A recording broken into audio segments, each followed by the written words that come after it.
ఆదికాండము 12వ అధ్యాయము. యెహోవా, నీవు లేచి నీ దేశము నుండియు నీ బంధువుల యొద్ద నుండియు నీ తండ్రి ఇంటి నుండియు బయలుదేరి నేను నీకు చూపించు దేశమునకు వెళ్ళుము. నిన్ను గొప్ప జనముగా చేసి నిన్ను ఆశీర్వదించి నీ నామమును గొప్ప చేయుదును. నీవు ఆశీర్వాదముగా నుందువు. నిన్ను ఆశీర్వదించు వారిని ఆశీర్వదించెదను, నిన్ను దూషించు వారిని శపించెదను.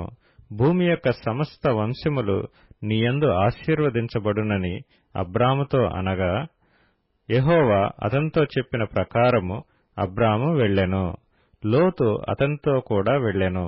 అబ్రాము హారాను నుండి బయలుదేరినప్పుడు 75 ఏండ్ల ఈడు గలవాడు.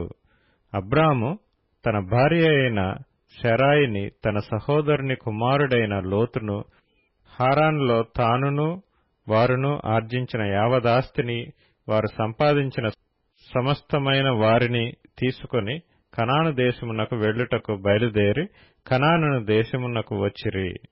అప్పుడు అబ్రాము షెకెము నందలి ఒక స్థలము దాకా ఆ దేశ సంచారము చేసి మోరే దగ్గరనున్న సింధూర వృక్షమునొద్దకు చేరెను. అప్పుడు కనానీయులు ఆ దేశములో నివసించిరి.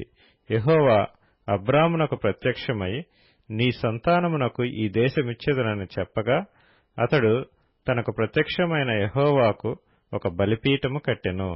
అక్కడి నుండి అతడు బయలుదేరి బేతెలకు తూర్పుననున్న కొండకు చేరి, పడమటనున్న బేతెలునకును తూర్పుననున్న హాయికిని మధ్యను గుడారము వేసి అక్కడ యెహోవాకు బలిపీఠము కట్టి యెహోవా నామమున ప్రార్థన చేసెను. అబ్రాము ఇంకా ప్రయాణము చేయుచు దక్షిణ దిక్కుకు వెళ్ళెను. అప్పుడు ఆ దేశములో కరువు వచ్చెను. ఆ దేశములో కరువు భారముగా నున్నందున అబ్రాము ఐగుప్తు దేశములో నివసించుటకు అక్కడికి వెళ్ళెను. అతడు ఐగుప్తులో ప్రవేశించుటకు సమీపించినప్పుడు అతడు తన భార్య అయిన శారయితో, ఇదిగో నీవు చక్కని దానివని ఎరుగుదును. ఐగుప్తీయులు నిన్ను చూచి ఈమె అతని భార్య అని చెప్పి నన్ను చంపి నిన్ను బ్రతకనిచ్చెదరు. నీ వలన నాకు మేలు కలుగునట్లును నిన్ను బట్టి నేను బ్రతుకున్నట్లును నీవు నా సహోదరివని దయచేసి చెప్పుమనెను. అబ్రాము ఐగుప్తులో చేరినప్పుడు ఐగుప్తీయులు ఆ స్త్రీ మిక్కిలి సౌందర్యవతి అయి ఉండుట చూచిరి.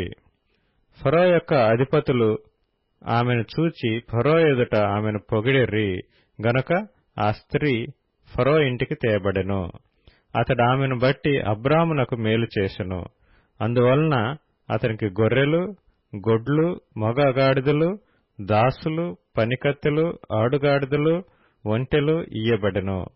అయితే యెహోవా అబ్రాము భార్య అయిన శారయిని బట్టి ఫరోను అతని ఇంటివారిని మహావేదనల చేత బాధించెను. అప్పుడు ఫరో అబ్రామును పిలిపించి, నీవు నాకు చేసినది ఏమిటి? ఈమె నీ భార్య అని నాకెందుకు తెలపలేదు? ఈమె నా సహోదరి అని ఎలా చెప్పితివి? నేనామెను నా భార్యగా చేసుకొందునేమో. అయితేనేమి, ఇదిగో నీ భార్య, ఈమెను తీసుకుని పొమ్మని చెప్పెను.